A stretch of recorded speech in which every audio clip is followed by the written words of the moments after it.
Assalamualaikum warahmatullahi wabarakatuh. Perkenalkan, nama saya Melati Pratiwi dari kelas 3C Prodi Ekonomi Syariah. Ini saya ingin menjelaskan tentang puasa.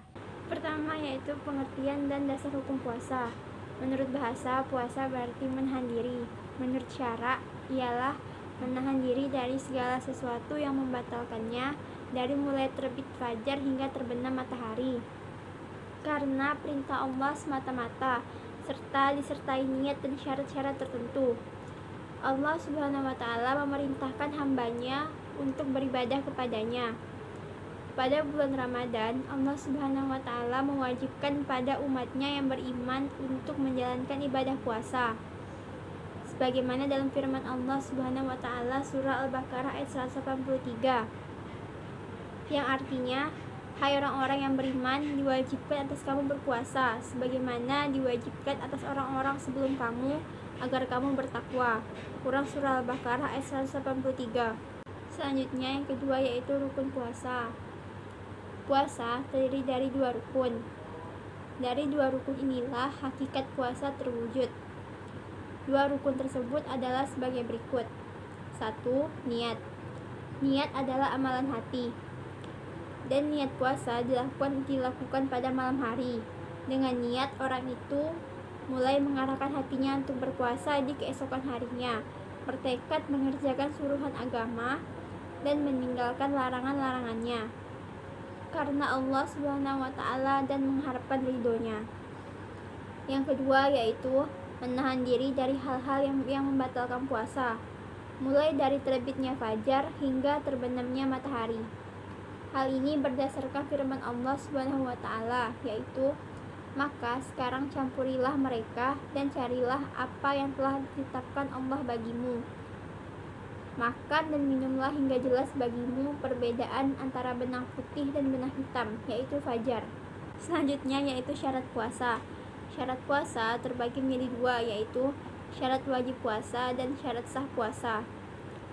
Syarat wajib puasa terbagi menjadi 3. 1. Berakal atau akli.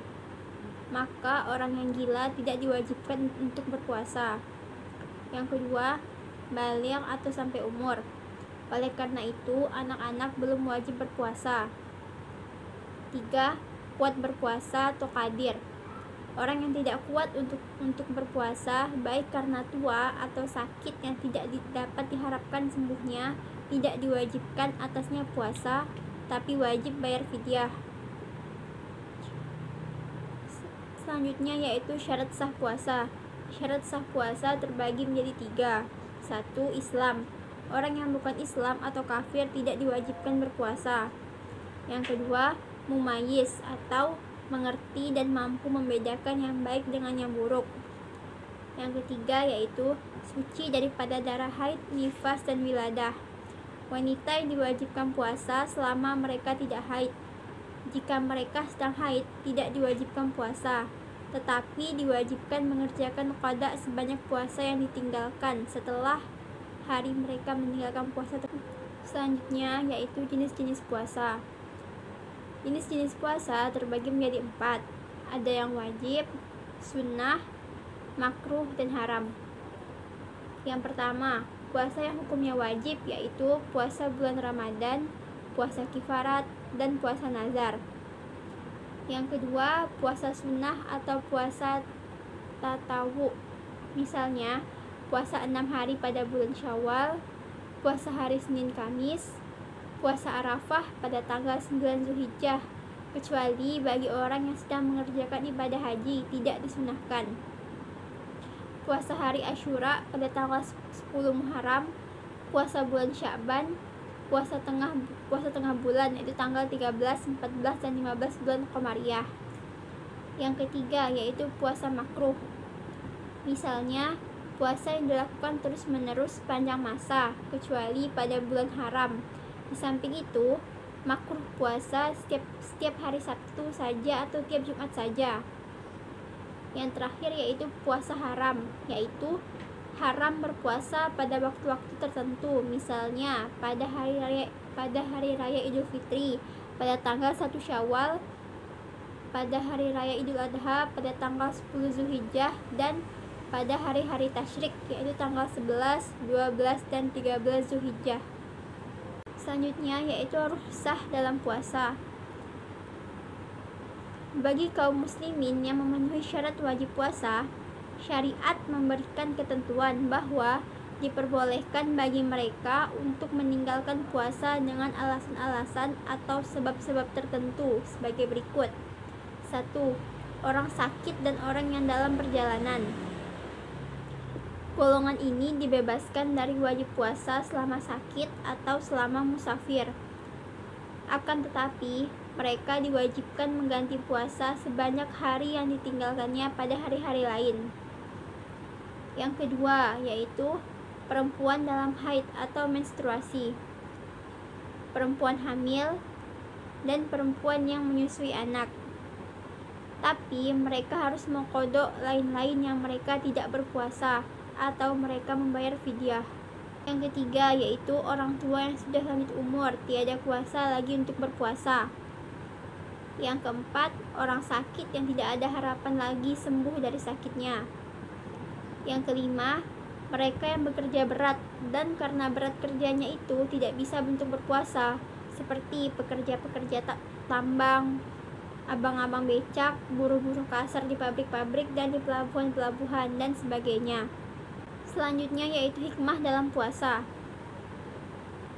Hikmah dalam puasa terbagi menjadi 7, yaitu 1. Melatih kesabaran, 2. Membentuk akhlakul karimah, 3. Mempengaruhi kondisi fisik menjadi sehat, 4. Menimbulkan rasa syukur, 5. Meningkatkan ketakwaan dalam diri seseorang, 6. Membersihkan diri dari dosa-dosa, dan yang terakhir, yang ketujuh, membiasakan diri untuk hidup hemat. Selanjutnya yaitu hal yang sunnah saat puasa. Sunnah saat puasa terbagi menjadi 6. Yang pertama yaitu sahur, kedua, segera berbuka saat waktu buka puasa, 3. Membaca doa buka puasa, 4. Berbuka dengan yang manis-manis, 5. Memberi makan pada orang yang berbuka, dan yang terakhir, memperbanyak ibadah dan bersedekah, dan masih banyak lagi. Selanjutnya, hal yang makruh saat puasa. Makruh adalah hal-hal yang sebaiknya tidak dilakukan. Hal yang makruh saat puasa terbagi menjadi 6. 1. Berbekam, 2. Mengulum sesuatu di dalam mulut, 3. Merasakan makanan dengan lidah, contohnya saat memasak dan mencicipinya. Yang keempat, memakai wangi-wangian. 5. Bersiwak atau menggosok gigi saat terkena terik matahari. Dan yang terakhir, berkumur di luar kumur wudhu. Selanjutnya yaitu hal-hal yang membatalkan puasa. Adapun yang membatalkan puasa ada 7, yaitu sebagai berikut. 1. Makan dan minum dengan sengaja, 2. Memasukkan sesuatu benda ke dalam rongga badan, 3. Muntah dengan disengaja, 4. Haid atau nifas, 5. Mengeluarkan mani, 6. Melakukan wati' atau bersetubuh suami istri pada siang hari, dan yang terakhir yaitu hilang akal atau gila. Selanjutnya saya akan membahas tentang puasa sunnah. Puasa sunnah menurut ajaran Islam merupakan salah satu bagian ibadah sunnah yang dilakukan untuk mendapatkan cinta atau kasih sayang Allah Subhanahu wa Ta'ala. Menurut ajaran Islam, puasa sunnah merupakan salah satu ibadah yang sangat dianjurkan untuk dilaksanakan. Menurut ajaran Islam, dengan melaksanakan puasa sunnah, seseorang dapat mendapatkan beberapa keuntungan, yaitu keuntungan untuk menjadi orang-orang yang disayangi Allah serta mendapatkan pundi-pundi pahala dari Allah Subhanahu wa Ta'ala. Dengan puasa sunnah, seseorang bisa sehat dan kuat. Menurut Nabi Muhammad SAW, Allah mencintai orang beriman yang sehat dan kuat daripada orang-orang yang beriman yang lemah. Menurut hadis riwayat Muslim dan dari Abu Hurairah radhiyallahu an. Salah satu puasa sunnah yang dikenal dalam ajaran Islam yaitu puasa Senin Kamis. Dalam menjalankan puasa sunnah seperti puasa Senin Kamis harus memasang niat untuk mendapatkan kasih sayang Allah, dan puasa sunnah yang dilakukannya juga atas dasar cinta kepada Allah. Orang yang melaksanakan atau menjalankan puasanya atau orang yang menjalankan puasa sunnah merupakan atas dasar kehendak diri mereka sendiri. Puasa sunnah terasa lebih berat daripada puasa wajib, sebab dalam pelaksanaan puasa sunnah kita seringkali merasa terpaksa. Apalagi puasa sunnah yang kategorinya sebagai puasa ikut seperti puasa tarwiyah dan puasa arafah. Disebut sebagai puasa ikut karena kita berpuasa tarwiyah dan arafah berdasarkan pelaksanaan haji bagi orang Islam yang sedang berhaji. Ada juga puasa sunnah yang terasa seperti puasa wajib, sehingga pengamal merasa sebagai puasa wajib merasa terpaksa.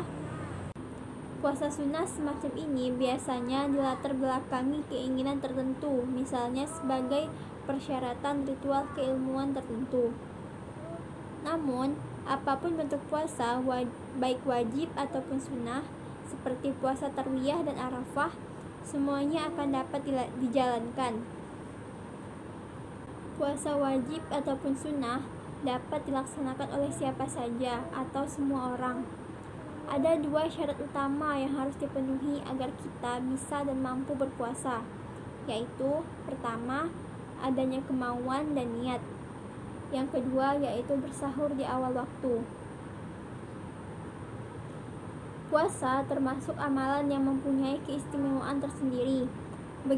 Begitupun kedudukannya sebagai amalan yang mustahab, yaitu yang merupakan amalan yang sangat disenangi oleh para wali Allah setelah amalan-amalan wajib sebagai perantara untuk mendekatkan diri kepada Allah Subhanahu wa Ta'ala. Selanjutnya saya akan menjelaskan tentang hal-hal makruh yang biasa dilakukan saat puasa Ramadan. Puasa Ramadan merupakan suatu kewajiban bagi seluruh umat muslim yang memenuhi syarat di dunia ini. Di bulan itu kita diwajibkan melakukan perbuatan sunnah agar mendapatkan pahala.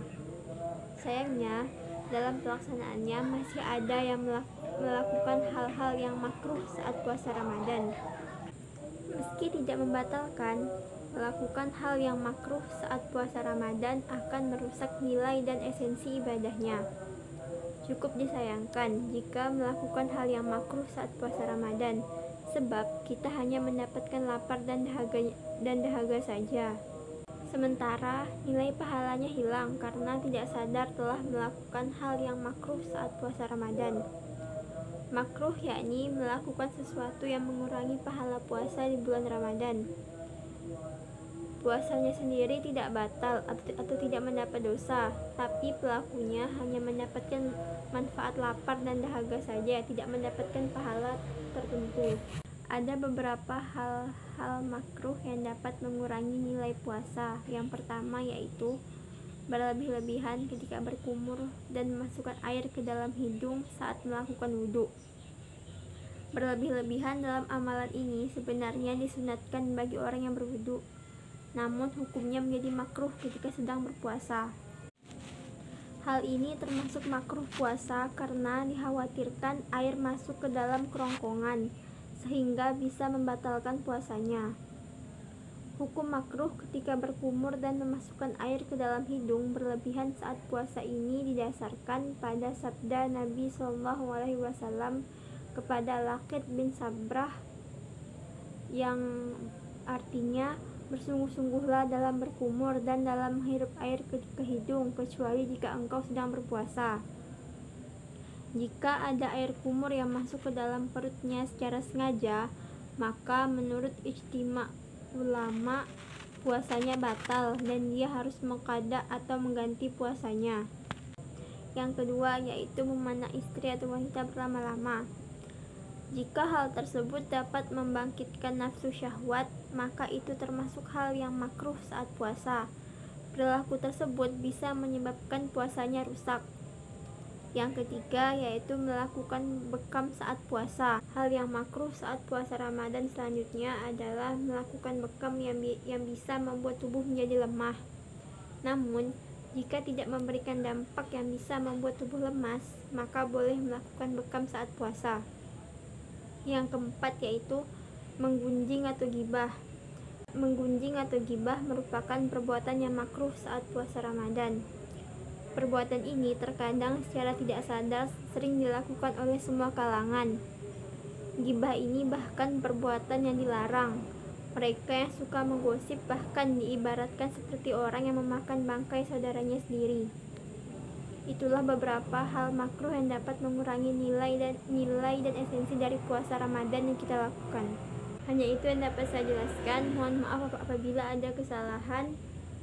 Assalamualaikum warahmatullahi wabarakatuh.